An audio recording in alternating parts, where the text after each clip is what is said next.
Good morning, good afternoon, good evening, wherever you are in the world. This is the Nordic Football Podcast. My name is Jonathan Faduba, and I'm joined, as always, by Steve Wiss. We're going to start this week in Norway, so it's only right that I introduce my friend here. How are you, Steve?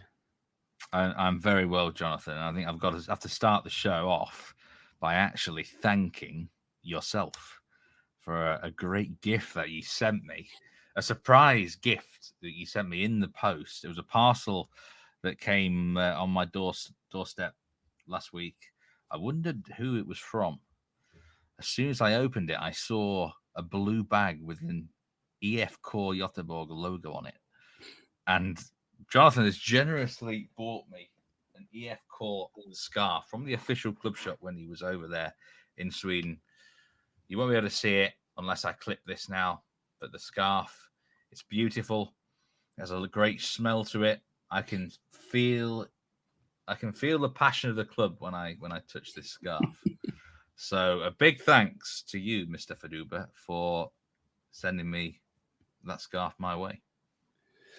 You're welcome, my friend. I needed to get you a piece of Gothenburg, and hopefully you can enjoy that. And I know you'll be wearing it every week with pride, that's for sure. Maybe a secret collector. Well, I've nailed my colours now, haven't I? My colours are to the mast now, it seems. So yeah, I think you secretly we've kind of outed you on the show this season as a closet IFK fan. So I hope you wear it with pride, my friend.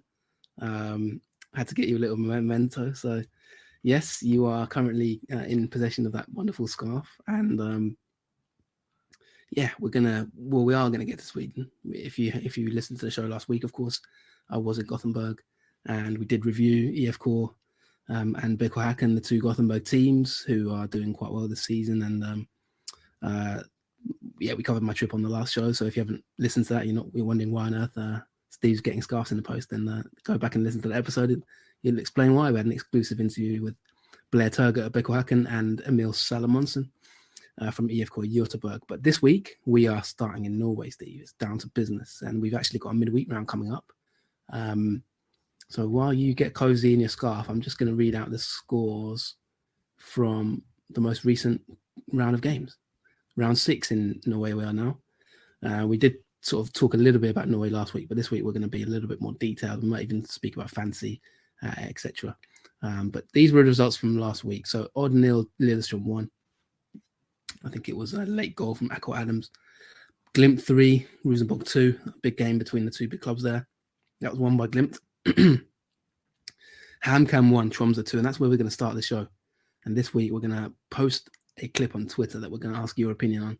We want to know your thoughts on this crazy decision. That's kind of been a major talking point in Norway.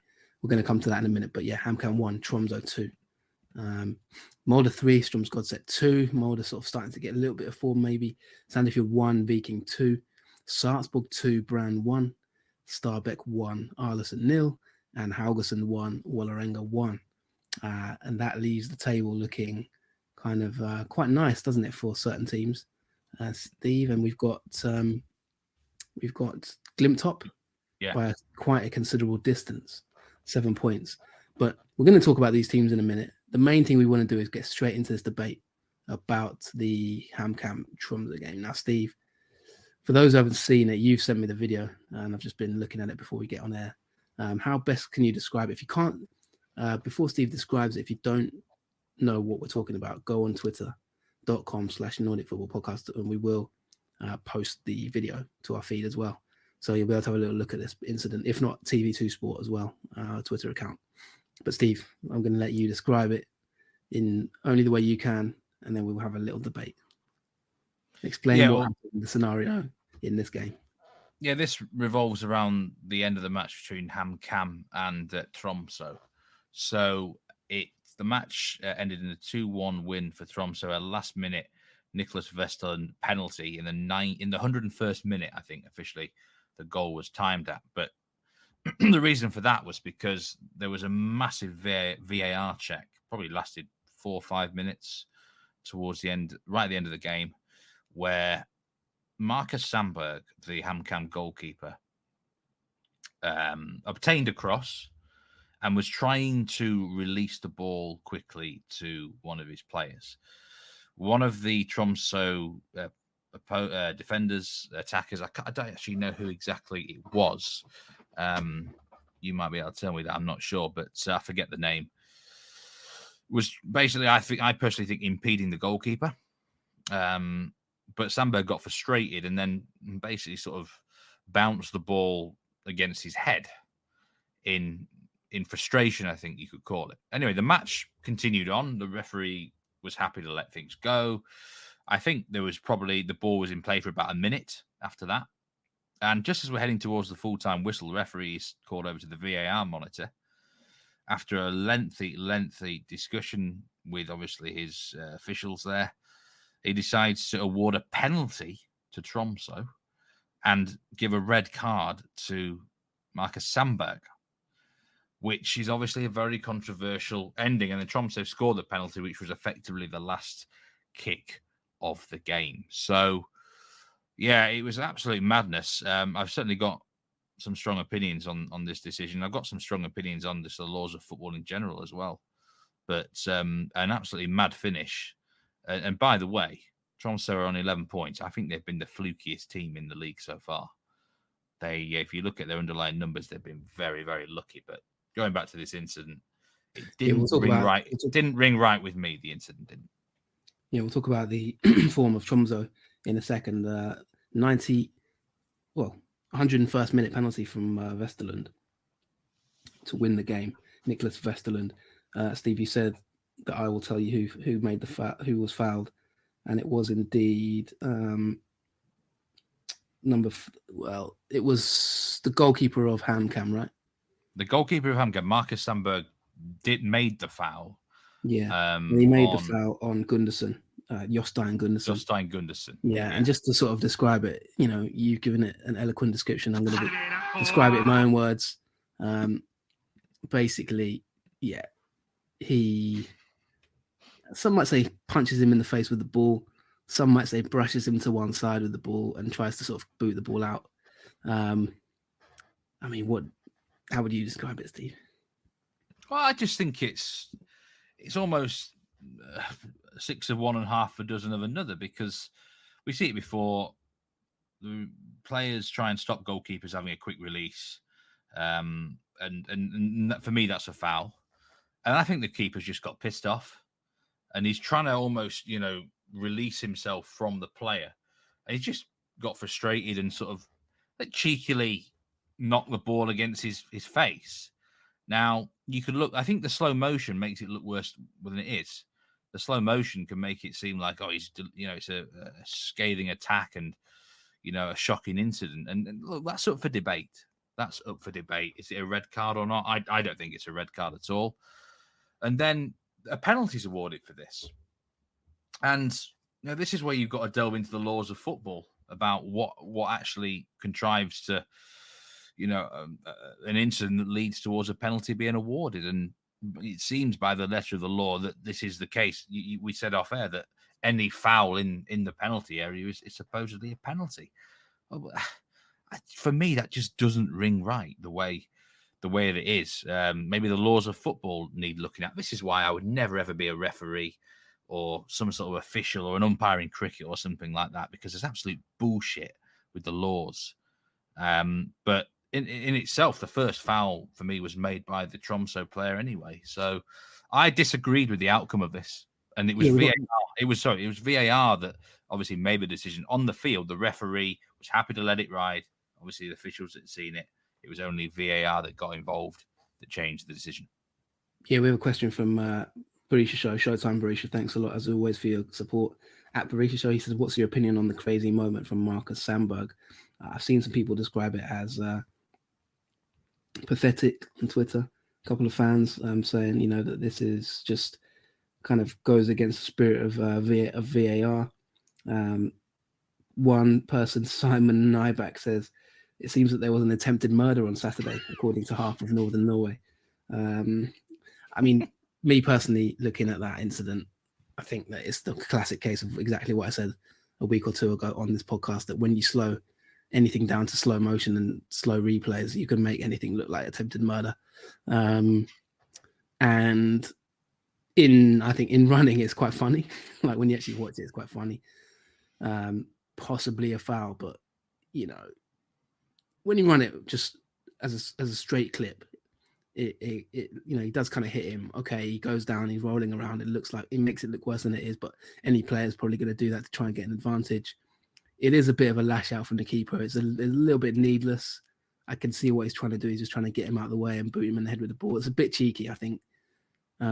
But it's when you slow it down, it starts to look like some sort of sinister crime. In my opinion, to give a red card and a penalty for that is just way overly harsh punishment. I think in the last minute of a game as well to settle it is just. I could see the argument for a penalty, maybe. I think a red card is just way too harsh. It's like pushing someone a little bit, like a minor push. It's not going to actually hurt the player in any way, shape, or form. Obviously, Gundersson's been criticised for his reaction, but I think most players are going to react that way probably. It is a bit needless, Steve. Though, would you agree? I mean, to be fair, he does sort of he doesn't need to do that, but it doesn't. Yeah, it's a little bit silly from the keeper, no doubt. But and he is an experienced keeper as well. I think he's 33, 34, so you wouldn't expect it from someone perhaps of that age, but. I get why, because this happens a lot where players just try and frustrate keepers by stop them releasing the ball. So in some ways, it was almost 6 of one and half a dozen of another. And we use the word cheeky there. I think it is more of a cheeky dig at full pace. You're right. The slow motion makes it look potentially horrific at times, doesn't it? With not just that incident, but other ones as well. So for me, I disagree with it. And I just think this is where VAR can get a bit very in murky waters because they're looking at so many different angles. They're almost trying to find angles to make it be a red card or whatever. And I just think let that one go. If that was me, there was nothing wrong with the on-field decision, but it is what it is. But let's give a verdict. Like, tweet us what your opinion is if you have an opinion on it. We'd love to know. Would you either give nothing for it? Would you give penalty? Only a penalty? Would you book the player for his reaction, or would you give a penalty and a red card? Or would you? Well, if you give a red card, you have to give a penalty. Steve, out of those 4 options, what would you? But do you have to give? No, because what would be wrong with the outcome of a yellow card to the Tromsø player, right, for either the reaction or actually a foul in the first place? Then you could, if you say the player fouled, you mean? Fouling the keeper for stopping the release, in my opinion. That's again, it's a subjective opinion. That's my opinion, right? But you could give the Tromsø player a yellow for that. In addition, after that, you could send the referee. Sorry, you could send the referee. You could send the goalkeeper off for violent conduct. Okay.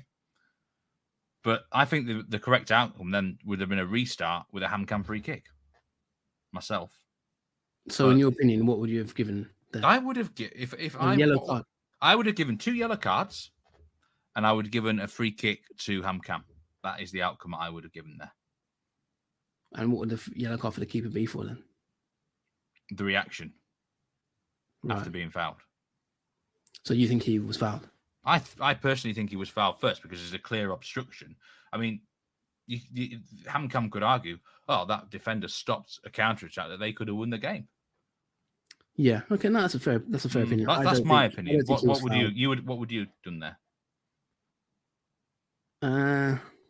It's a great question, actually. I haven't really considered the foul itself. I would probably give nothing. I think that you could easily just play on. Yeah. If I'm watching it now in live. And that's what happened live as well. He hits him in the face. I can see an argument for a yellow card for the keeper.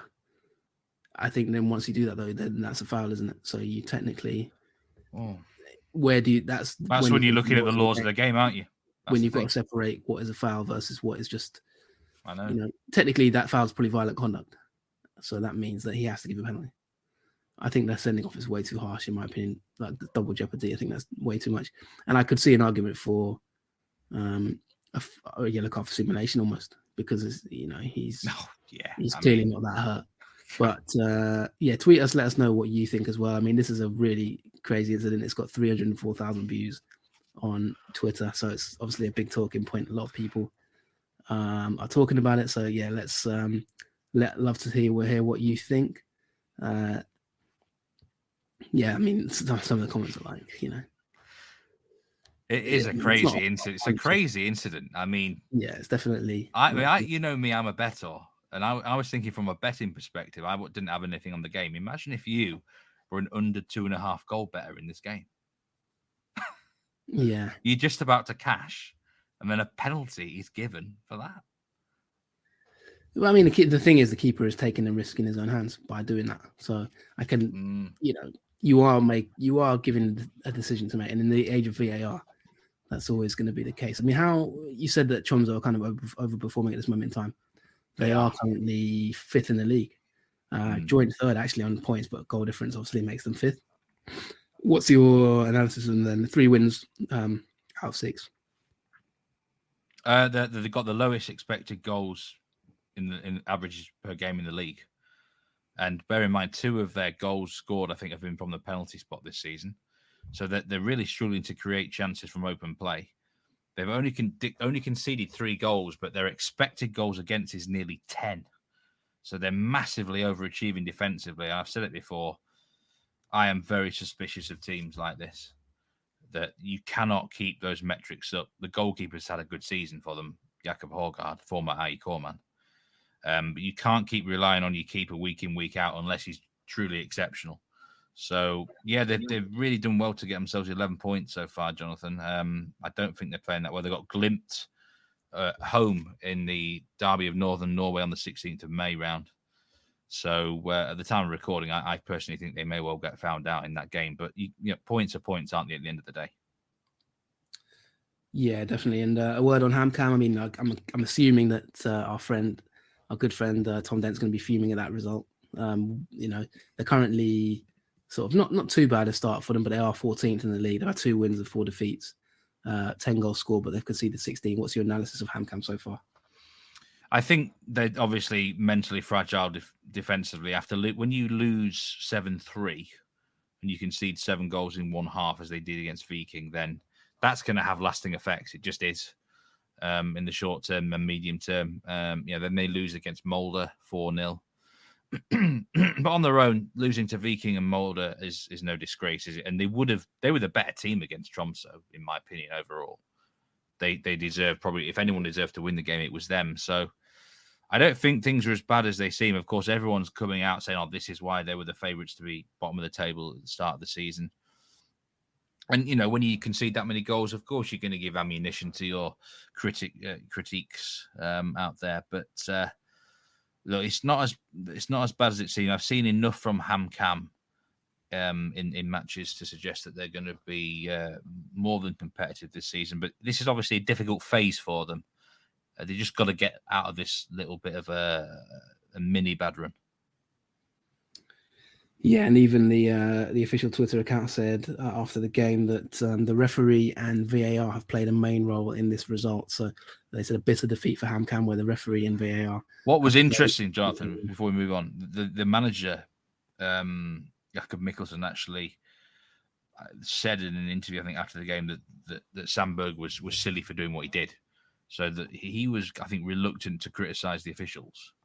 But I who knows really what his true thoughts are in that way. You've got to be careful what you say, haven't you, to the media sometimes. So, but all they can do is focus on getting some points in the next few games, because, when you lost 3 in a row like that, pressure starts to develop, doesn't it? Yeah, the pressures can start to grow quite quickly. Let's move on. Like I say, tweet us at Nordic Foot Pod, or on the YouTube channel, of course, the YouTube Nordic Football Podcast. Subscribe. We're close to 500 subscribers. We would love to have your support on YouTube, and leave a comment there as well. Let us know what you think. Next talking point, Steve, we've got to talk about this player who has been really kind of flying this season. You've talked about him a lot of times, but the deciding goal in the odd Lillestrøm game. Lillestrøm currently now up to 2nd in the league, 4 wins, 2 defeats. Just tell us what happened in this game, and the man that you do want to have a little word on. Yeah, and the man that I'm going to talk about is Akor Adams at Lillestrøm. We talked about in pre-season how he was going to be a key man for them, potentially in the shop window, perhaps for a summer move or a move at the end of the season. And he's doing everything right in that respect. He's now scored I'm just working it out now. 6 goals in his last 5 Eliteserien matches. So he's absolutely flying. Lillestrøm nicked this game. 93rd minute winner against Odd. To be honest, I actually thought they were outplayed slightly over the 90 minutes. As per usual with Odd, you never really think or feel that they've got the goals in them at the moment. I mean, 18 shots they had Odd in this game and just 1 on target, as opposed to 9 attempts from Lillestrøm and only 1 on target as well. So the finishing wasn't very good here. 0-0 draw would have been fair, but, you know, in the 93rd minute, he was in the right place at the right time. Good positional striker to put the ball in the back of the net. And you can tell he's just so confident. He doesn't fear anyone. Nobody's safe against Akor Adams at the moment at all. And Lillestrøm, this is why I said they'd do quite well this year, because, you know, certainly until midsummer, they're going to have a fearsome strike duo. Yeah, and it's a real kind of poacher's goal. Has there been any talk about him getting a move, Steve? You keep saying that he's wanted, but is this a Nordic football podcast kind of inside exclusive, or is this has there actually been any concrete interest in him? Because we've talked about him at least 3 or 4 times already this season. I've not actually looked, to be honest. I've not actually seen anything obvious, but it's a chance I might have missed something. But we're not, you know, scouts and stuff. They're not fools, are they? They would understand his qualities and abilities, and there's no doubt. We what we do know pre-season is obviously his entourage, or, you know, agents and family were saying that there had been interest in the summer, but he didn't want to move then. You know, they were saying more like the summer or end of the season. He quite liked the idea of developing his game with the Lillestrøm. So who knows how he's feeling now about that? But I've not actually been looking around, but I'm sure there simply has to be interest in this striker. Yeah, and it's a 93rd minute winner. That's always a good sign. He arrives and sort of goes into the box, doesn't he? And it's a real poacher's effort. He's currently actually just 0.01 expected goals off the top scorer, expected goal scorer in the league, which is Bård Finner. 4.89 XG. Bård Finner against Ecuador's 4.88. So both of them are flying really, but he's not the top scorer in the league is Amar Pellegrino. But yeah, Adams really doing quite well there, Stephen, leading that charge. But they are quite far behind Glimt at the moment, who are 7 points ahead of them, although they've played a game more. What's your analysis of Glimt, just briefly? I think they're looking really good. They're looking really hungry. I talked about metrics previously there for Tromsø. Well, you look at Glimt's metrics, both ends of the field, and they're legitimately strong where they should be. And, you know, they've won 6 out of 7 games. They've not really looked like dropping points in any match apart from the Brann game, where Brann, I thought, played very well against them for an hour. And I think part of that is because when you're facing a team that you've not played against the previous season, and there's something a little bit different. But Glimt seem to know how to handle all these other teams now. I mean, they won away from home against Lillestrøm 2 rounds ago, which I thought was an excellent win because they had lost there in the cup 1-0. They'd learned their lessons from that defeat, and they just really were up for the fight physically. So I think everything is looking really good for Bodø Glimt at the moment. And, you know, tomorrow at the time of recording there, I've got that big game against Tromsø. They don't want to lose that because that would be a bit of a blow. But if they go there and do a job on their bitter rivals who beat them last year, then I think that's the next step towards, you know, regaining this championship. At the moment, though, you know, that they are 7 points clear.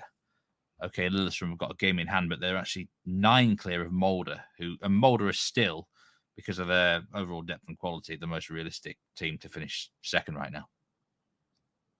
Yeah, and this was a lively game, 3-2 against Rosenborg, who we're going to come to in a minute because we've got a listener question. Did have a brief conversation about them last week, but before that, Steve, tell me about Faris Mumbanya up front. What's his situation? Because he got the opening goal, then Lipan, Vettelsen, Ingerson, and then Bjorky own goal, which actually ended up settling the game. But tell me about Mumbanya. Do you know what, frustratingly, I think I had him in my fantasy team on the week I did Rich Uncle, and he didn't do much for me. And then he's come back and he scored 2 goals against Lillestrøm, and he scored against Rosenborg as well. So he's actually, you know what, his physical powers are causing problems to other teams. If you look at his goals against Lillestrøm, if you have a moment, 2 great headers in there. And that is the sort of striker that Bodø Glimt haven't really had for a while. It gives them a different dimension. So I think he's a powerful beast. His opening goal against Rosenborg, he just casually shakes off defenders, and he's a handful to deal with, So I think he's growing in confidence. Where's he from? Where's he been signed? I'm reading here. He's 22-year-old forward, but he's kind of come on the radar just recently, isn't he? A new signing. They got him from Kristiansand. I actually always quite like this guy there, I must say. He showed moments at Kristiansand where I'm like, yeah, he's got something about him. And Glimt seem to take a punt on this type of player and do really well with them. I think they're so good at identifying talent who will do well in their system. Mbanya might not, for example, if he was at Rosenborg, he probably wouldn't do very well. And other teams as well. That's where Glimt are so good. They know the type of players in general that they don't miss on many. That will suit their system really well. But yeah, I've actually been really impressed with him in the last 2 or 3 games. He's got himself about on the football field, and you wouldn't want to be defending against someone that's a bit of a beast like that. Similar to sort of Adams as well. Lillestrøm, just horrible strikers to deal with. Interesting players. Cameroonian forward. Maybe one to keep an eye on because, like you said, it's a little bit of a different profile to what Glimt maybe the fluid style they have. He's a little bit more of a battering ram potentially. Rosenborg, though, Steve, things are not going too well for them. I mean, the Bjorky on goal was a little bit unfortunate. A couple of decent goals in that game against Glimt, but we do have a question from, again from Barisha Show. He asks, how long does Rekdal have left in Trondheim? Just a couple of days if they don't beat Haugesund, in my opinion, because one I'll say they lost against Bodø Glimt 3-2. It was a better performance from Rosenborg, but what you got to think of in that game is they weren't under any pressure. It was almost like a free hit for them, really. No one expected them to get anything. I mean, if you just looked at the odds for that game, Bodø Glimt were insanely short. You'd never have believed it 5 years ago. You were pricing that game up at this stage of the season. That's how the two teams have, gone on different paths since then. But it was an improved performance, but they still got no points. They've now lost how many games? There are 3 games in a row. They're winless in 6 since the opening day of the season. They have got massive, I think, offensive struggles. And now it seems defensively they've got issues as well. So they do have a favourable run of fixtures, starting with Haugesund at home. But I think time is starting to run out for Kjetil Rekdal. And if he doesn't get a win against Haugesund, the next game after that is Brann away. So he could easily get sacked after either of the next 2 results in whatever fashion, because he's got to beat Haugesund first and foremost. I think he needs a good performance. But then even after that, if they went and lost against Brann again, well, that could see him bite the dust as well, because it just feels like it's not really working right now. Yeah, and they're 12th in the league, which is incredible actually when you think about it. And Haugesund sort of level on points with them, but just a slightly worse goal difference. I mean, they're only level on points with HamKam. I mean, if they were to lose in that next midweek game, could be in real trouble, like you say. That game against Haugesund is a home game, but you never know how it'll go. And we do have, by the way, if you are a follower on Patreon, or if you are interested in our Patreon, patreon.com/Nordic Football Podcast, we will have a midweek preview show this week. You'll have to get it quickly because the midweek round does kick off tomorrow as we record this. We're on a Monday. But check that out for weekly previews, predictions, and also our 10 to watch. Allsvenskan and Eliteserien 10 to watches with Steve. Our players are playing pretty well. I had a successful weekend this week. 2 of my players are really shining at the moment. I'm not going to name who they are though. So one of them was on the score sheet for Häcken. But I hope you've enjoyed those 10 to watches if you are a subscriber to our Patreon.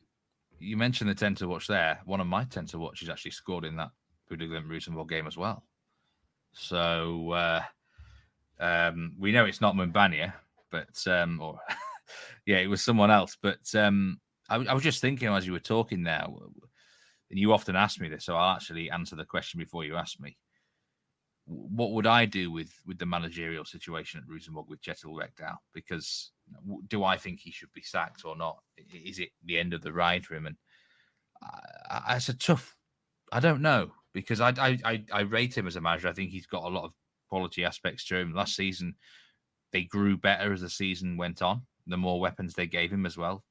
Losing Kasper Tengstedt was a big thing, but this is Rosenborg.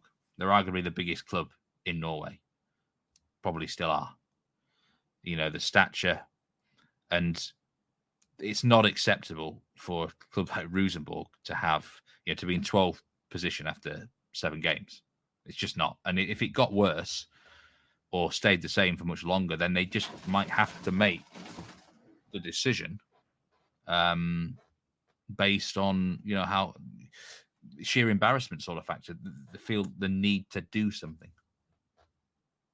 Yeah, the sheer need to do something. And Rekdal is currently 41 games in charge since he joined in January 2022, and he's currently averaging 1.73 points per game, which I guess for a club like Rosenborg is maybe not exactly what they expected. Funnily enough, when he was at HamKam back in 2020, his average points per game was 2.06.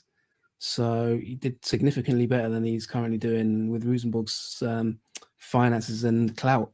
But not exactly. I mean, I know obviously HamKam at that time, I think we're in lower division, but tough times for the former manager of Vålerenga and many other clubs. I mean, one of the clubs that he was former manager of, Steve, is Arlesund, and that's who you want to talk about, because there's a bit of a quirk about them at this moment in time, Steve, and it's not really a very nice quirk, is it? Yeah, I don't want to be like a revolving record here, because I feel like we're talking about Arlesund in detail on every single episode at the moment. They've never had so much airtime on the Nordic Football Podcast, but we have to keep mentioning them because they still haven't scored a goal yet at the time of recording. 7 matches, no goals, 1 point, 6 defeats.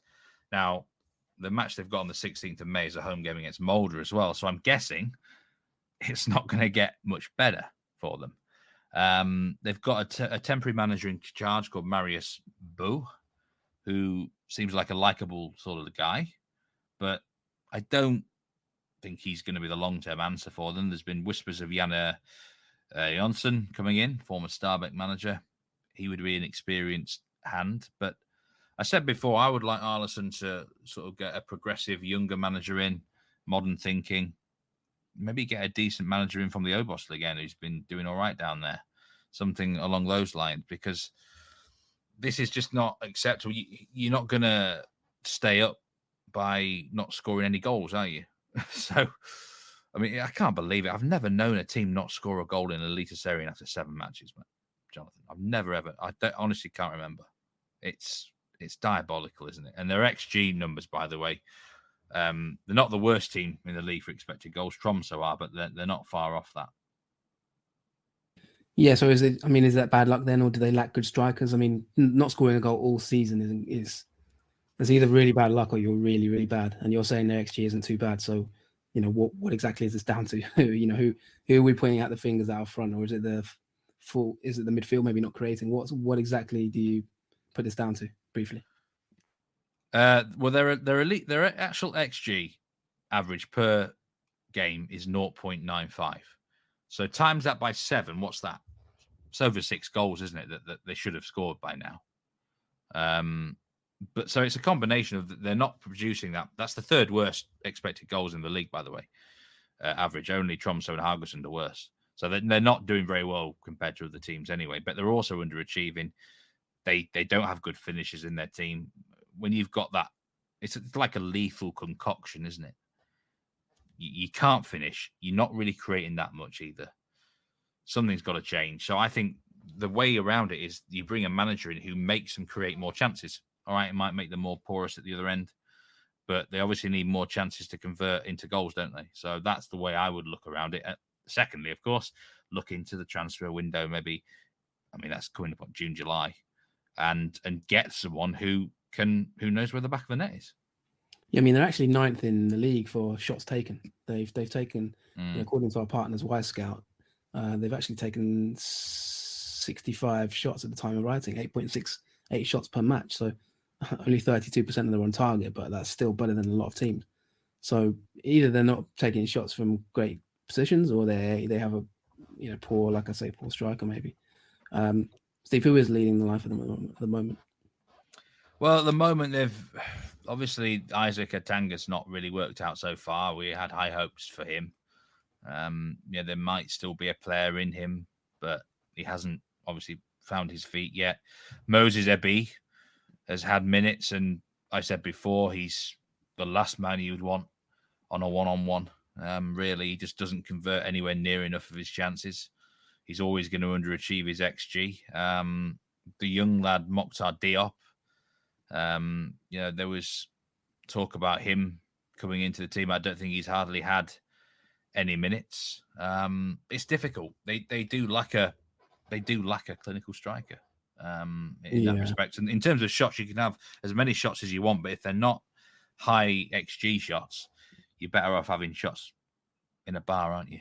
So you're better off doing shots of tequila than taking 65 shots on goal from poor positions, I suppose.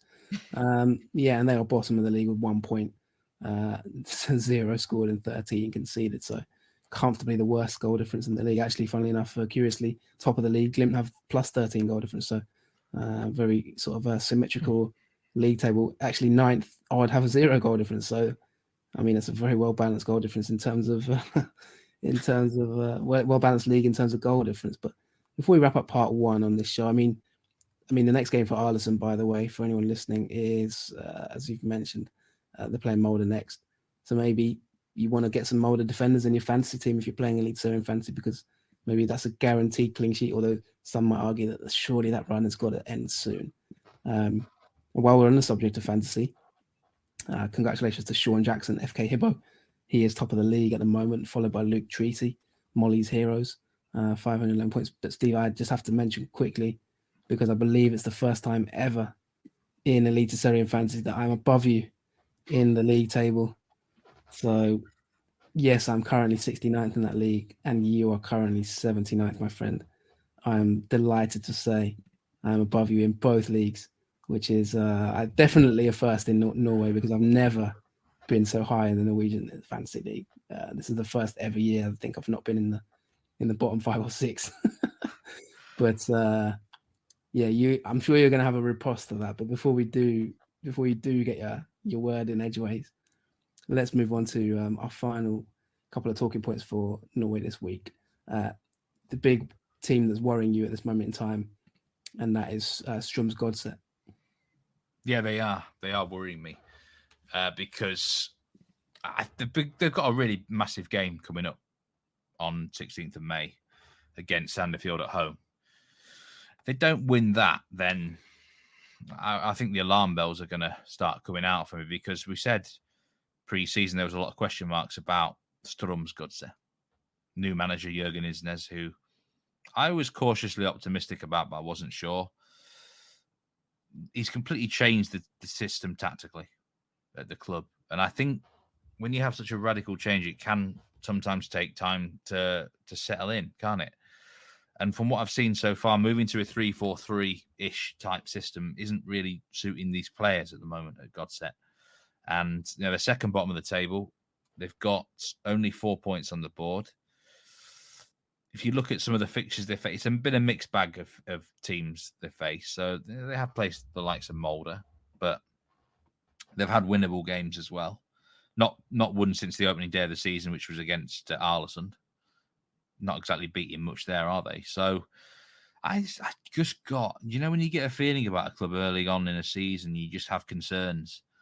And you part of you is thinking, should I give them longer, a bit more time just to get a few points on the board? It could easily happen. But then equally, you're thinking you can recognize warning signs. And I'm just starting to get some warning signs for Godset. So I think it's really important for them in the next 3-4 games to, rack up 6-7 points if they can. Otherwise, we're going to get a new manager already again, put himself under a lot of pressure. Yeah, and it was a tight game in their defeat against Molde, 3-2. Did they perform? Did you see anything in that game to suggest that they've got some hopes? Or, it's not a terrible result. I mean, you'd expect them to probably lose that game, but they kept it tight. Do you feel that was maybe signs of encouragement? Brout Bruins, for example, on the score sheet. Yeah, I've looked at their metrics and their numbers, and they're not terrible. Defensively, a few concerns, but they've been sticking in games. I mean, they've only just lost by 1 goal at Lillestrøm and Molde, for example, which isn't too bad. I think they're another team that perhaps are underachieving a bit in terms of goals scored. If you take away the 3 they scored in the match against Lillestrøm, they've only scored 4 goals in those other fixtures. So I think there is a little bit of a problem, perhaps, going forwards. But I've seen sort of glimpses here and there that things might be okay. But I just sense that a bunch of players that maybe don't suit this 3-4-3 system. I just think for that system, you need really good wing backs. Wing back is such an important position in football these days. And I don't think Godset have got those sort of players. That's my concern if you're going to use that system. I think he'd be better off in a 4-2-3-1 or a 4-3-3. That's my personal opinion. That is the expert opinion of Meatman Soccer Steve Wist. Tweet us on Twitter at Nordic Football if you want to have your opinion. Or of course, you can always comment on our YouTube channel, Nordic Football Podcast YouTube. We're doing quite well there. We are keen to increase our subscribers. I'm going to keep talking about it until we cross 500. So we're very nearly there. But I will keep pestering you on that YouTube. So please hit subscribe on that. And thanks to everyone who leaves comments, because we do get regular comments on YouTube, actually, Steve, don't we? From people who like the show. So that's going to wrap it up for part 1. But before we do, you want to talk about the Norwegian Cup final. There's no actual games this weekend. And as I said, we are going to have a preview show. So if you do enjoy that, then get on Patreon for that. But you want to quickly just preview that match and tell us all about it. Yeah, I think it's only right that we talk about the NM Cup final. There's actually going to be 2 cup finals this year in Norway, I do believe. This is effectively the 2022 cup final.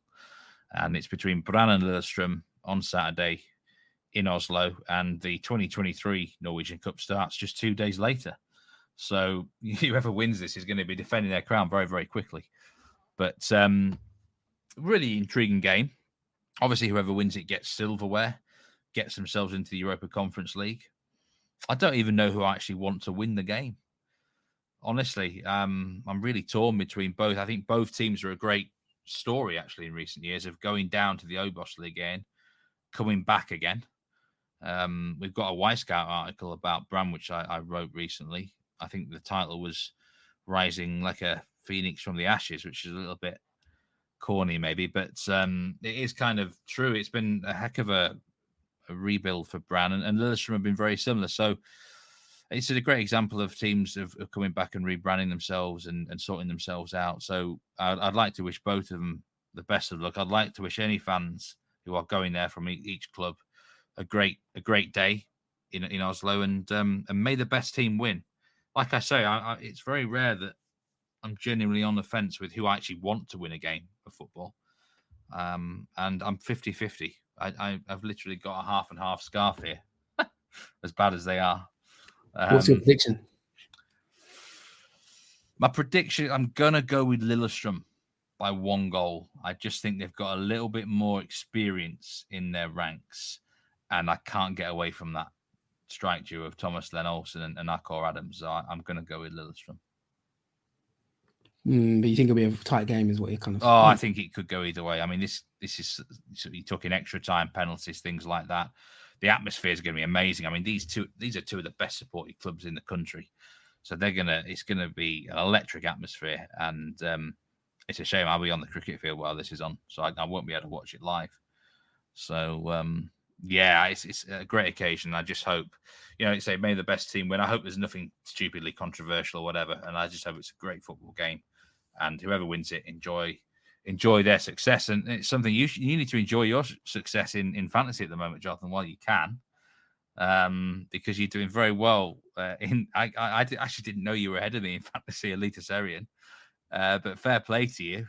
You're in 69, and I'm sure that's a position you're very comfortable with. So hopefully I've got to chase you down, and I sense you've got the bit between your teeth. This is the first time I've ever been anywhere near that sort of position in fantasy. That's for sure. But yeah, the game's going to be played in Oslo. So I assume that's a neutral venue. That's the Ullevål Stadium. Ullevål Stadium doesn't even no team even plays there anymore domestically. Vålerenga used to play there, of course, but they've got a new stadium now. So it really feels like a Wembley sort of final where, it's the national stadium. And I like that, I really do like that about it. Yeah, it's going to be a cracker. So we will see who lifts from silverware and talk about it next week. I think that will do for part 1. In part 2, we're going to move to Sweden. We're going to touch on a few talking points. And like I said, patreon.com/Nordic Football Podcast if you want a Norway-specific midweek preview of this midweek round's coming games. But we'll be back in part 2 to talk more. And I'm sure there will be a little bit more fantasy discussion as well after this break.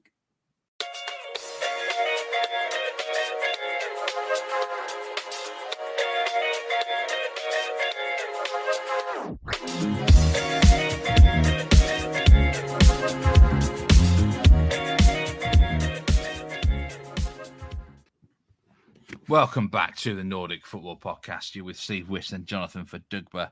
We're going to move on to our Svensken talk now. And Malmö just keep rocking up and winning every week, don't they? 100% record for them. They are top of the table, 24 points. Elfsborg in second place on 19. Häcken on 18 points. And down in the bottom 3, we've got Varberg, Sirius, and Degerfors, only just ahead of IK and IFK Göteborg. So, the season is now 8 rounds old, Jonathan. And, we've got to start with this 100% record for Malmö. It nearly wasn't a 100% record, though, was it? Very nearly first points dropped of the season for Malmö FF. They are currently flying, and it didn't go all their way against Halmstad. Halmstad are notoriously quite a good team at home, hard to break down. They've had some really good results this season. They've already beaten some quite big teams, including, of course, champions Häcken, who they beat last week. So, they really have been doing pretty well. And it looked like it would be a tough test for Malmö. But, of course, as you've just rightly pointed out there, they are looking pretty unbeatable at the moment. And they saved it till late. It was a 96th minute winner from Patriot Sadiju. Just when it looked like it was going to be a 0-0 draw, Steve, right behind the Malmö away fans, behind their goal. A little bit of play down the left-hand side. Vecchia with the ball into the edge of the box. Patriot Sadiju, who's, he's come through the academy, I believe, and he's been, in and out of the team, and he's sort of looked at points where he might break through, and then it's been points where he's been on the bench and things like that. But he really stepped up in that last minute of that match, absolutely pounded it, left in space on the edge of the area, and left-footed banged it into the top corner. Crowd went wild, and it was a real kind of, this is what champions do, really, wasn't it? It was real, that kind of sense of the goal. 8 wins in 8. The quickest, I think I was reading on Twitter today from Scannerlagget, which is a very good Twitter account, Malmö fans account, and it was basically putting together the quickest teams to get to 24 points, how long it took them. This is the quickest team to get to 24 points in Allsvenskan in the last 20 years. So that just tells you how well they're doing. Even according to this account, Häcken below them in Elfsborg are actually doing well points-wise compared to previous title winners of the last few seasons. But they are already, they're already playing catch-up on Malmö because they're just doing so well at the moment. 24 points. That they've already got a 5-point lead ahead of Elfsborg in second. So, yeah, everything's going well for Malmö at the moment. They look very good. And I guess it was summed up by Patriot Sadiju pretty much saying that, we are the top dogs at this moment in time in Allsvenskan after the match. Do you know what interests me? I saw this goal and the crowd, the Malmö fans went absolutely bonkers. I really sensed there was a massive celebration and reaction, and it surprised me a bit. This is just, you're just beating Halmstad away. They're a newly promoted team, and I was just a little bit surprised. I know it was last minute, but it just felt like there was. It made me think of the stuff that you were saying in the pre-season season preview episode about their hunger and desire and motivation to just get this title back and prove that they're the top dogs. And I maybe didn't realise how much of a stinging sensation last season was for the club. That's the sense that I'm getting from everyone involved, that they're absolutely hell-bent on reaffirming their dominance again in the Allsvenskan. Yeah, I mean, I think the key to it is, as you just said there, they've got that hunger in the eyes. I said it in the preseason podcast that there was a few comments from Anders Christiansen where he said when he was at the sort of awards gala and things like that, Malmö weren't given any awards and they were kind of not predicted anywhere near the top, and a lot of other teams were talked about. I think he mentioned in an interview saying that, you know, no one's sort of considering Malmö this year, and some of the comments he made stuck in my mind to this day, because I could sense a little bit of anger at like just being left out of the big conversation. Obviously, Häcken have been the main talking point this season. Then there's teams like Djurgården who have spent money, AIK have spent money. And I just feel like a lot of the Malmö players who were there last year felt a bit burnt. You mentioned the fans, Steve. I think there's a real kind of collective feeling at Malmö at the moment, which they lost last season. You know, last year, I think the fans got really annoyed with the running of the club. There was a lot of protest. People were really angry, I think, fans, with how badly they'd done. You know, after the sort of Jon Thomason years where they got in the Champions League, got to the group stages, you know, played the likes of Chelsea, Juventus. They really took their eye off the ball last season. Even in Europe, you know, just kind of went out with a whimper. There were many really, really poor performances, 3 different managers. It really just went off the ball. And I just feel like Malmö, it reminds me of the season, Steve, when Manchester United, and I think it was Ferguson's last season, when they signed Robin van Persie and they just went on a run. Like from day one, it was like they were completely on it. They were like, we want our title back, you know, kind of feeling. And they had the bit between their teeth from the minute go. And that's kind of how I feel about Malmö at the moment. It's like we want our trophy back. You know what I mean? Like letting Häcken win the league, I feel like it stung them a little bit. You know, you mentioned the fans, Steve, that we've posted it on Twitter a couple of times already this season when they've won games at home. The players have been dancing in the stands with the fans. They're going in there with the microphones like in the Bundesliga sort of thing. They've really created a good atmosphere, which Rydström, I guess, has to take some credit for. Henrik Rydström, the manager. I've seen a few links on Twitter this week of people doing tactical analysis of his tactics. He's starting to get a bit of a street cred, I think. You know, Steve, you always know when non-Scandinavian sort of Twitter accounts start talking about a manager and their tactics. Yeah, that's when you know that their profile is going to a new level. I remember Kjetil Knutsen. It was only when, you know, the New York Times and a couple of sort of big fan accounts started talking about Glimt that they, you know, he really started to get that cred. And I'm just seeing that a little bit now with Rydström. You know, I wrote a Y-Scout blog on him last season, literally about a year ago when he was at Kalmar, about his tactics and his approach. But he's kind of gone under the radar. But now, Steve, I get the sense that he's starting to come on the radar. And it's not just him, Steve, it's a lot of their players that are being watched, let's say. But as it stands at the moment, they've just got a feeling of unbeatability at the moment. They just look like really, really confident. I think the fans are loving the football that they're playing as well. I think that's a big part of it. It's not just that they're winning. You know, they've had the sort of Uwe Rosler years. They've had the Jon Thomason years. I think Thomason's football and style was a bit better than Rosler's, but I think Rydström's taken it already to a new level. And it's also the strength in depth, Steve. They've just got so many good talents, exciting young players to watch in that team, that the whole package is just kind of exciting to be a Malmö fan. And I think that was reflected by those celebrations at the end there. The celebrations they still shock me a bit, because it's almost feels like they've not won a title for 10 years or something, the way that they've been going about it there. But it just shows you one bad year can really get everyone desperately wanting success again. And, you know, fair play to them so far. I've got a question to ask you from Vicky at Borough Vicky. Quite an interesting Twitter profile, actually. Polish Borough journalist from Gdansk in Malmo. Powerlifter and F1 fan. So she or he, I guess it's a she. I don't know. I'm going to get myself in trouble here. I might have to edit this bit out. But anyway, Vicky asks, opinions on Hugo Larsson's rumoured transfer to Dortmund. Yeah, and this is something that came out. This is something that came out just in the last few sort of days.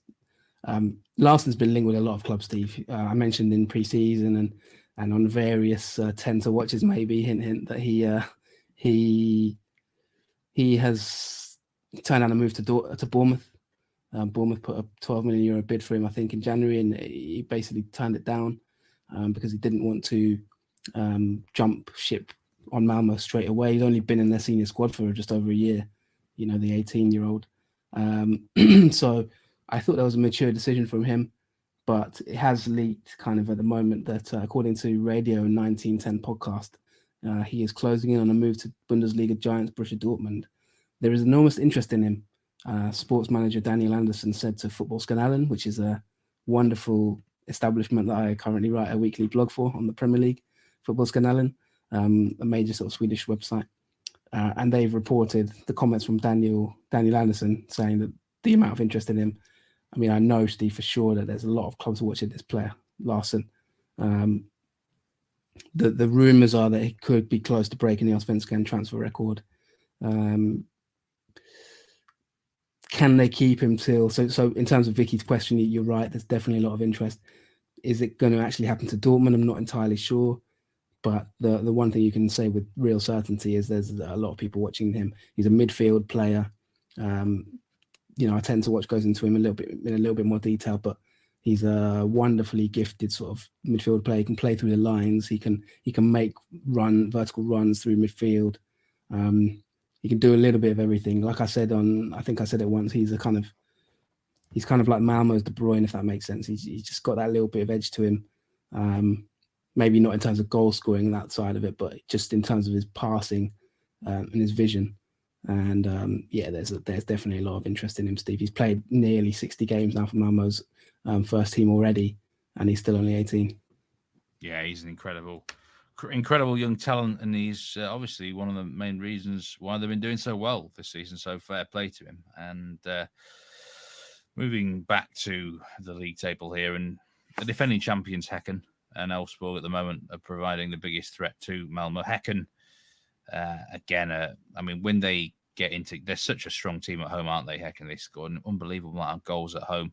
Another strong performance for them, 6-1 beating of Degerfors, who continue to concede a lot of goals.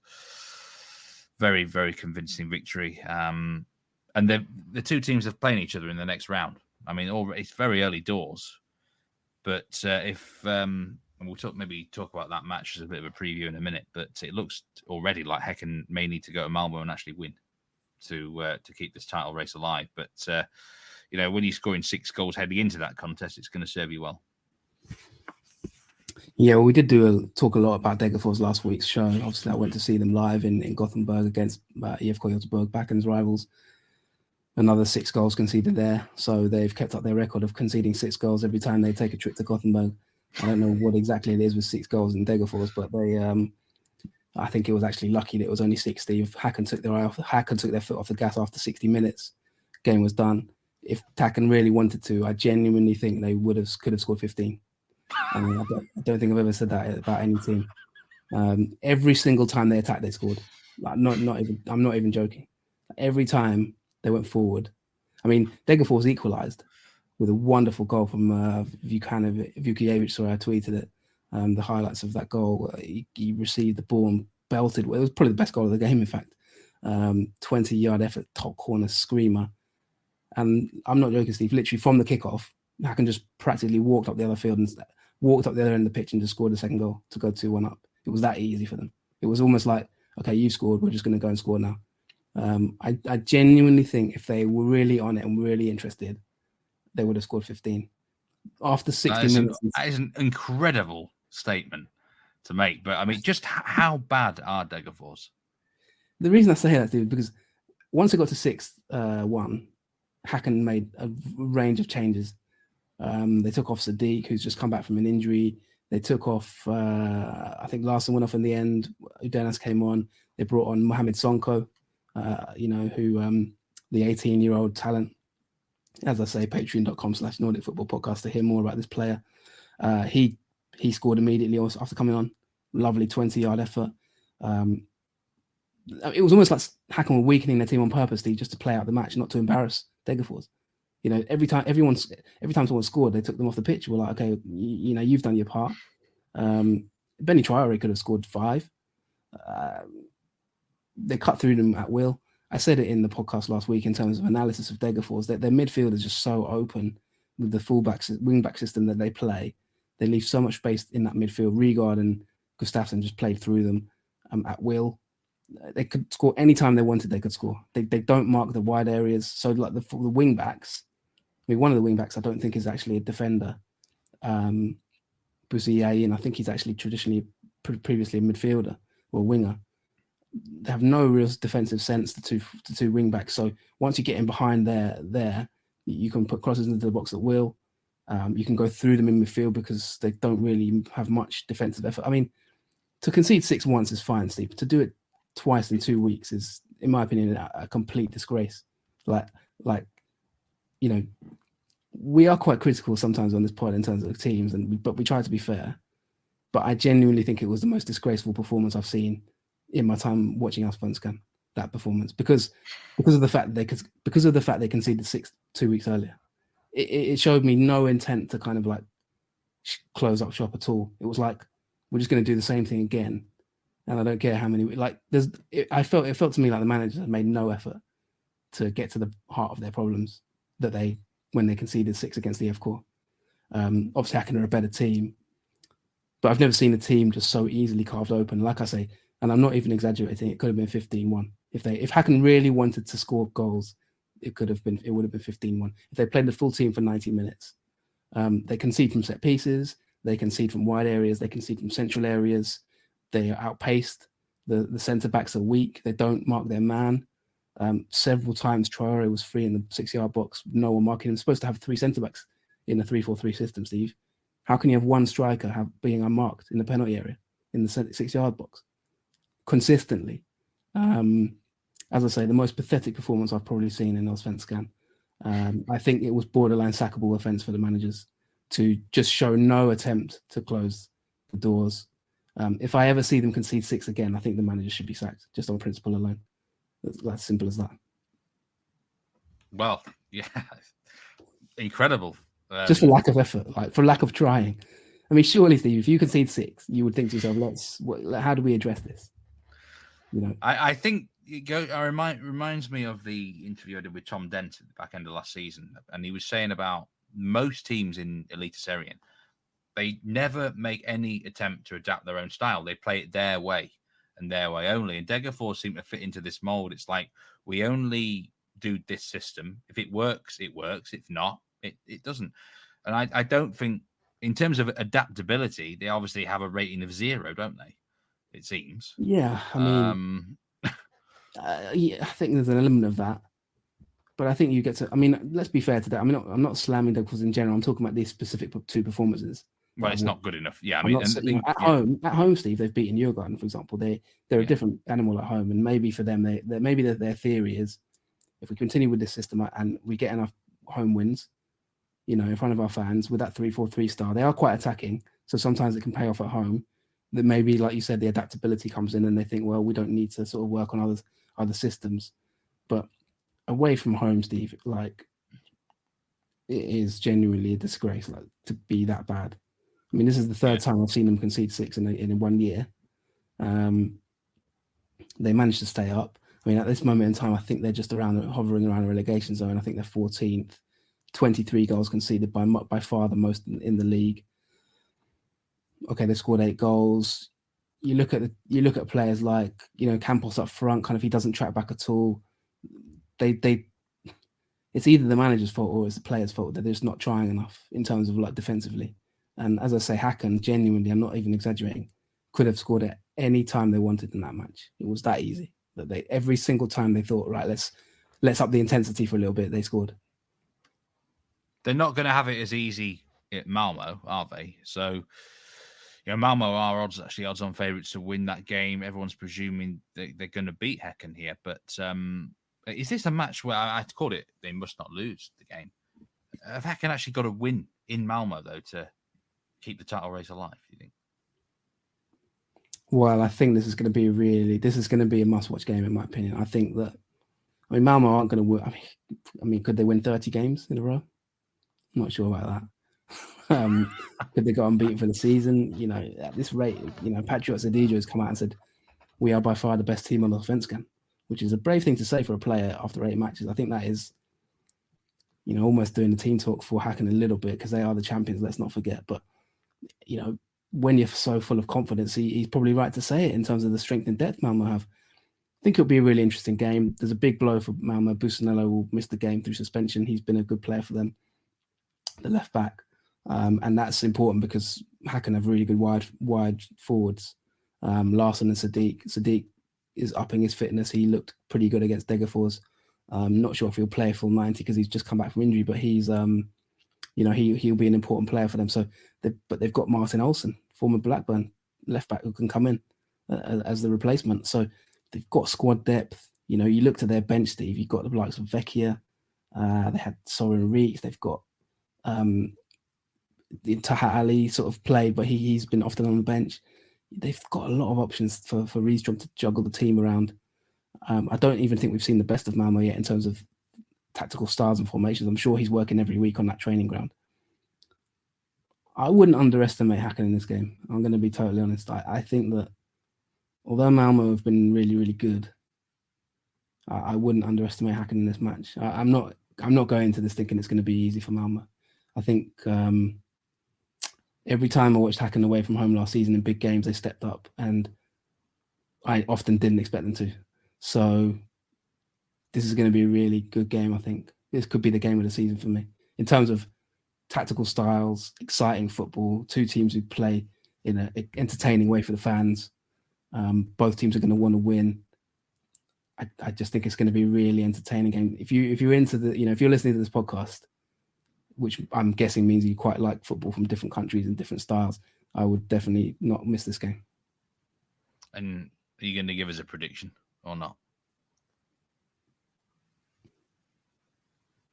I don't think you can predict it, but I'm not going to predict it because I honestly don't know. In terms of a sort of tactical breakdown, I wonder if Rydström might try something, might have a trick up his sleeve. Sometimes he's played 3 at the back this season. We know what Häcken will try and do. They'll try and get into the wide areas, maybe the overlapping fullbacks trying to get runs into the box. So I think Rydström will be aware of that. The midfield battle is going to be so good. Gustafsson and Rygaard against sort of Hugo Larsson and Christiansen. Both of them are quality players. Keita Tellin against Traore. Both of them going for the top goal scorer in the league at the moment. They're both well matched, Steve. I think it wouldn't surprise me if I can get a result. I could see them. I could see them getting there. I could see them stopping Malmö's run. That's all I'll say. I kind of hope Häcken actually win the game, because we don't want a runaway title winner, do we? Because at the start of the season, I did say I think Malmö would win it by 10+ points. So part of me is like, do I want to be proved right? But we don't want a boring runaway leader, do we? So I actually kind of hope Häcken get a result. If I had to predict, I could say 2-2 or something like that. Might be a scoreline. Could be a high scoring along those game. lines. Yeah. But I think that every time Häcken have had a challenge in the last year, they've shown balls, and I think they're not to be underestimated. So I don't think it'll be an easy game for Malmö. I'll tell you what, Elfsborg wouldn't mind a 2-2 draw, because they are actually second place at the minute, 19 points. I guess the question is, are Elfsborg for real, Jonathan? Because they've been scoring a lot of goals of late. I must say, I do think their fixtures have been quite favourable, but you can only beat what's put in front of you. And there's no doubting that this offense is firing a lot at the moment. Yeah, I think you hit the nail on the head there. I would agree with you. I think they are good. As I mentioned, they've had a really good run. If you go and scan a Laggett Twitter account, they've got the full kind of record of the points totals. I think I retweeted it, but I'm not sure.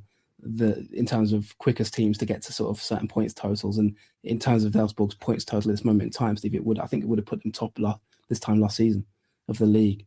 19 points in 8 games is a decent return.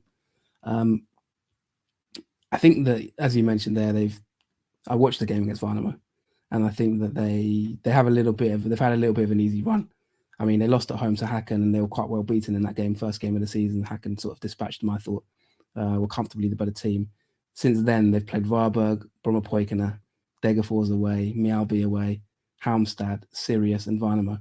That's literally, I think, the bottom 6 or 7 in the league, bar Mjällby. So I think they've had an easy run of fixtures. Their next run coming up: Norrköping away, Malmö at home, Djurgården at home, AIK away, Hammarby at home, and then Kalmar away.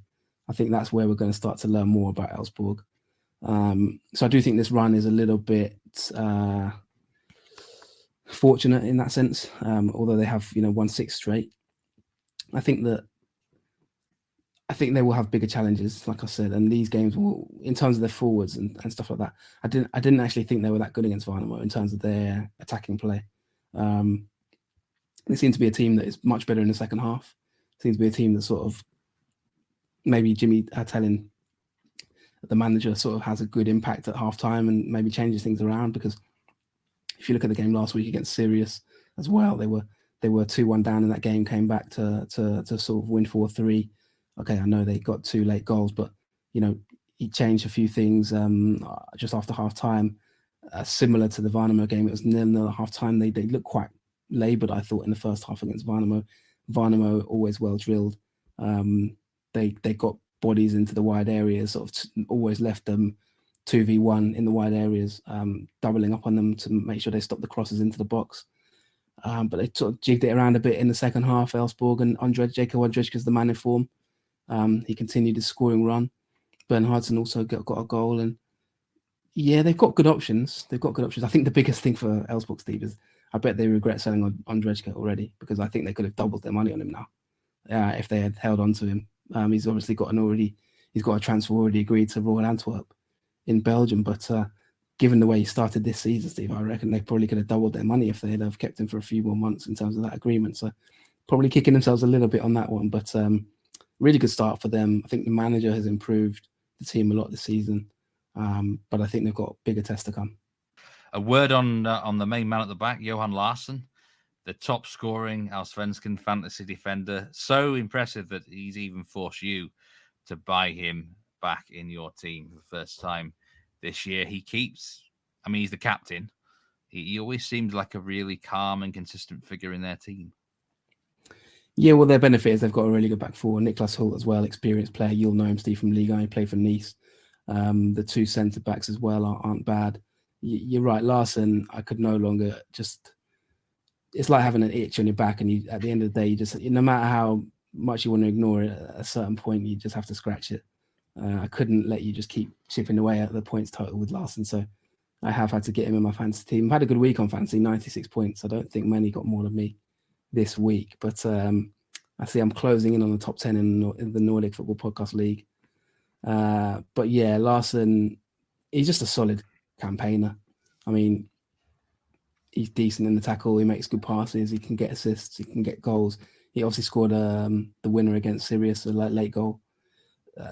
Just a solid customer, Steve. I think you probably will rave about him more than me. I've never really liked him because he's always cost me in fantasy, to be honest, with you having him consistently. But I'm happy to have closed that gap now. I've had to bite the bullet and get him in my team. Well, the itch on my back is now on Ondrejka. But I feel like I missed the boat with him, and he's going to be gone in 4 more rounds, isn't he? So I think I'm just going to have to do out without him. But he keeps racking up significant points, and he's a problem for me because Elfsborg actually have the highest scoring defender in the game, the highest scoring midfielder in the game. They've actually got the second highest scoring keeper, actually. I think you've got the keeper, haven't you? I think Vladimarsson, only 3 points off Darlin. So, they, mind you, I think they have had some favourable fixtures. I think they will struggle in the next few weeks, but fair play to them so far. I do quite like seeing Elfsborg doing well, I must say. Anyway, we'll move on. Things are not going so well in Stockholm, but there is plenty of entertainment in the derby match. Hammarby with a much-needed victory against Diff. Crazy, wild game, this. Yeah, and I think we probably won't have time this week, but it was definitely one where we could have had a similar... there's no VAR in Allsvenskan, which is a beautiful thing. But we could have had a similar debate about a penalty that was awarded early in the game to Hammarby for a handball. 50-50 maybe. There was several penalties. I think there was 3 penalties awarded. But yeah, Hammarby finally got off the, it's not their first win, but they finally sort of got up and running. Derby is always a massive occasion. I think there was 26,000 fans in the stadium, roughly, just a little bit more than that. The win takes them up to 9th, which was really important. It's just only their 3rd win against their big rivals, Djurgården. Yeah, it was an entertaining game, actually, Steve. A lot of fans in stadiums. Same thing as always in East Stockholm derbies. You could barely see the pitch because of the smoke bombs in the first half. It's hard to see what's going on. But Nahir Basara, two penalties. And of course, Marcus Danielsson scored a penalty for Djurgården late on. So there was plenty of talking points in this one. Mikkelsen got his first goal as well. August Mikkelsen, former, I think he was at Tromsø, wasn't he? And Redetinak, Nathaniel Ajay as well. And Edvin Kurtula's own goal. So, yeah, there was an interview at the end of the game. Steve Martins Fuentes was delighted. I think he even tweeted today saying thanks to our fans. When managers on Twitter, Steve, that things are going well, because most managers aren't really on Twitter much when it's not going well, are they? They're generally hiding from the negative comments they probably get. But he came out in the post-match interview and was sort of, he looked delighted. He looked really relieved. They had a lot of injuries actually in the game, Steve. Jukanovic went off injured. They had another injury, an early injury as well. I think it was to Mads Fenger. So there was a lot of things going on in this match. But it was definitely a derby that lived up to the hype. Yeah, and Djurgården just continue to have massive away problems for them this season. 4 road losses in a row. Neither team really where they want to be in the table. 8th and 9th and 13th place for IE-Core. We've had a question from about IE-Core. Actually, it was from Ben J from the Belgian podcast. First of all, he said, who do you guys reckon ends up in Belgium from the Eliteserien by the end of the summer, with a bit of a laughing emoji after that. But early doors, he said, if AIK or IFK went down, which would be the bigger shock for you? I don't think there'd be a bigger shock because they're both massive clubs. I mean, AIK have actually been down in the last 20 years, roughly. I think I'm right in saying 2009, that. I think it was, wasn't it? Yeah, they have had a big relegation. EF-Core, I don't think have. Don't think EF-Core have been relegated for many years. So they've actually been in the league longer than AIK. AIK had a lot of problems in the early 2000s, and that led to that relegation. I don't think either team will go down anyway. But my answer is I'm going to sit on the fence a little bit and say either team going down would be a big story, but I don't think it will happen. In terms of a player to go to Belgium from Eliteserien, I'm not sure. I'll have to think about that one, but it's got to be AIK or Adams, surely. I nearly did say Adams, but then I'm thinking maybe he's better than Belgium. I don't know. It's it wouldn't. I mean, Gift Orban went there, didn't he? So maybe that's the same sort of route. Very interesting question from Ryan Hunt here. In the opening quarter of the season in Sweden, which team have you been impressed with the most, or a surprise package? And the same in terms of a disappointing team or worried for the drop already? Yeah, I really love this question. Thank you, Ryan. The team I'm most surprised with is either Norrköping or Bromma-Poikina. Probably Bromma-Poikina, just because they are 5th in the table. They've had an incredible start to the campaign. I thought they'd be rock bottom pretty much. I think I've massively underestimated them, to be honest. I think it's probably one of the few times I would say that I think I've got the preseason preview completely wrong on them. Maybe not paid enough attention to them, so I've got to hold my hands up really, because they've been phenomenal so far. I don't know if this is just an early start and if they can sustain it. 4 wins out of 8. They've really held their own in almost every game, and the result beating Kalmar away is really impressive. Fritzen, Pettersson, and Kroon, they went 1-0 down, but came back. And Kalmar's not an easy place to sort of go and win when you're a newly promoted side.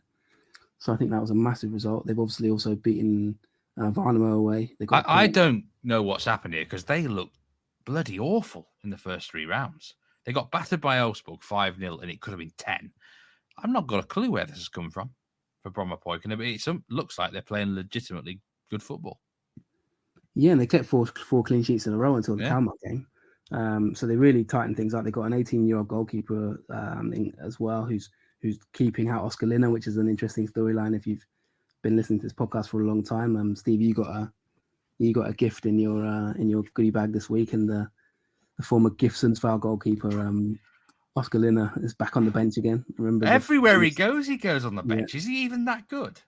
Remember, he terminated his contract last season because he was benched at GIF Sundsvall, and he came to Brommapojken, and he's on the bench again now in place of an 18-year-old. So clearly things aren't going his way. Don't think he said too much this time around, but yeah, he's obviously probably not happy. So Brommapojken are probably the answer for me. Norrköping, I think, have been fantastic as well. I think they're a really positive thing going on there. They look like a good side. The team that's disappointed me the most or worried for the drop already, I would say, is Degerfors. Surprise. There's two teams below them in the table, though. Is that concerning for Sirius and Varberg? I think Sirius have been slightly unlucky in some games. I mean, Sirius haven't actually won a game yet this season. They've drawn 5. And Varberg, I've predicted they go down anyway. So that doesn't surprise me one bit. No. Varberg are just kind of a bit of a nothing team, in my opinion, in the sense of I don't think they have a really clear identity. They've just got too many players. That's what I said in the preseason show. I would have had EFK, maybe OAK is the most disappointing. But I kind of saw it coming in preseason. I did say about AIK, I think they will struggle just because of the transfers they've made. But I didn't see them being 13th, obviously, after nearly a third of the season.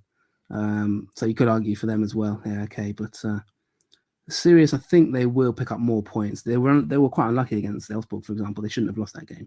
They just switched off and conceded 2 late goals, for example. That could have been another 3 points, which would see them kind of 12, which would have been about maybe their level. So yeah, my answer is going to be Degerfors and AIK. I just think Degerfors, don't get me started again, but I think their defense is just disgraceful. Like to me, it is actually unacceptable. How they defend. I think Degerfors are that bad that they genuinely make your blood boil. Like seriously, who they got next? I think they've got a double match day actually. So load up on their defenders for the double match day. But the thing is that both of the games are at home, and they're not bad at home. That's the thing. But when you've conceded 14 goals in 3 games, it is. I don't even mind if you're conceding loads of goals, but it's when you just keep doing the same thing. Like that's at least try something different. Maybe if you're 5-0 down, Steve, or 4-0 down for the second week running, at least go to a back 4 maybe and just say, look, let's shut up shop here. Don't just continue with the same thing. Basically, Häcken I promise I will just be my final point on it, but Häcken basically let them off that game in that match. It was like Häcken decided we don't want to. You wanted them to put them to the sword, didn't you? It was like they wanted to be humiliated, and Häcken were like, you know what, let's just make another substitution. We'll make another substitution just to make it a bit easier for you. It was like they were begging to be humiliated, as if 6 wasn't bad enough. But the 2 most disappointing teams for me so far this year, I would say AIK and Degerfors defensively. I think the title of this episode has got to be something like "Daggers out for Degerfors" because it certainly has been that way. One final question: if Van Persie enthusiast, the next great manager in Allsvenskan after Rydström. I mean, he's not even the best manager in the league, is he, Jonathan? I mean, next greatest. He's not even the greatest right now. Rydström. Well, who is the greatest? Well, this is opinionated, but I would certainly put a couple of others potentially in his bracket right now. I mean, names? Well, I think Anders Thorstensen at Mjällby has got him to the cup final with basically no resources whatsoever. Mid-table, well, top 6 right now. I think if you put Thorstensen in that Malmö setup, he'd do just as good a job. I mean, you've got to look at what's been going on at Häcken in the last couple of years. I mean, don't get me wrong, Rydström's done a great job at Kalmar and he's got a great start at Malmö, but is he unquestionably the top dog? I mean, this is probably a debate for another podcast, isn't it? Best managers and whatever in each league. But I mean, let's ask the question here: is there like an up and coming young manager that you really got your eye on in the league? I mean, I think you make a fair point. He is the top dog now, but that's because of stylistically. I mean, Häcken have scored more goals than Malmö, by the way, this season. So it's the defensive record that makes Malmö so good. But we can't ignore Per-Mattis Ogmo's impact. But he didn't ask about he didn't ask for who's the best manager in the league. There's different. I mean, Anders Torsten's doing a fantastic job there. They're currently sixth in the table, but it's a very different style. They are based on ruggedness. They've only conceded 5 goals. Malmö conceded 4. Malmö have only scored 8 though, and Malmö scored 21. But as you mentioned, they're obviously significantly different budgets. Torstensson doing a fantastic job. I don't think we've seen enough to say that he is the next great manager in Allsvenskan, but I do think Rydström will end up getting a big job abroad. I think I could easily see him in the Championship or somewhere like that in England, maybe even the Premier League at some point. He's going to be the next Kjetil Knutsen, in my opinion, in terms of people talking about him, people hyping the club up, because the work he does, like I say, in implementing his style in different clubs is really, really impressive. I think there's a few. The Kalmar manager Jensen had a good start. I think what he's looking for is who's going to be the next big manager that maybe gets a big job and kind of raises people's eyebrows. My answer to that, Steve, is going to be. Let me just have a brief. But it might be someone in Super 8, of course. But I think the answer is going to be, I can't ignore the job that Kim Hellberg is doing at Värnamo. I think he's got a really good chance of being the next big manager to get sort of big job. I could see him maybe being the next sort of AIK, Djurgården, or Hammarby manager. Don't forget, all the hype last season was Cifuentes. We're kind of, could he qualify as next big manager? Like, is he? That's kind of a zeitgeist question, isn't it, really, Steve? That's like, who's capturing the attention at the moment? Cifuentes, this time last season, everyone was talking about him as the sort of next big thing in Allsvenskan. So it's always about who's doing well at a moment in time, and that depends on form and peaks and troughs and recruitment. There's loads of variables, but I think Kim Hellberg at Värnamo has shown enough to be probably the next manager that will be talked about for big jobs. And actually reminds me, before we do finish the show, you talking about Rydström there, maybe getting a championship job or something. I suppose I'll finish with a slight apology. I got it wrong. Jon Dahl Tomasson at Blackburn. I said he'd be out by February, didn't I? think it's Christmas. Maybe even by the World Cup. But to be fair to him, he's had a. By the way, they have massively overachieved their metrics. So, but he did lead them to a 7th place finish. I think their expected points, they were down in like 16th, 17th. But you can't really have expected points. My prediction was they'll be pushing playoffs, and you laughed in my face and said, "Yeah, I did. I got it you'll wrong. be lucky to have a job by Christmas." The one thing I'll say about him, and I noticed this, they hardly had a draw. Certainly heading into the last 2-3 months, I think they did end up with 9 draws, but it just proves that I think they had this. I think he was willing to sack off some games just so that they're ready for the weekend, sort of thing. So I think he's managed the workload in the Championship probably better than I thought he would. So fair play to Tomasson there, actually. I definitely think you underestimated him, and I got him wrong. I've got him wrong. If I was that whole show, I don't even ever want to listen to it again, because I think I said that Kompany was going to be a terrible hire for Burnley as well. And that looks terrible, doesn't it, right now? I still can't believe they've done so well, Burnley, by the way. But fair play to Kompany. Well, it's good to see you hold your hands up, but yeah, you've had a few horrible takes in the last year or so, and not many. That's probably the only. Those two are definitely up there. That's probably the only episode I've ever had 2 shocking takes like that. But we'll see how it goes for Tomasson. He's proved me wrong, Jon Dahl Tomasson. They'll challenge next season, in my opinion. So, yeah, not often that I am that wrong, but I was there. Right, I'll do for this episode. Thank you very much for listening. Appreciate your time.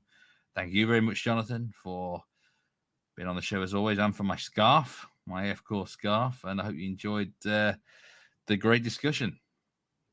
We're in health, my friend. We're in health. And hopefully it won't be too long before I'm back in Sweden. You never know.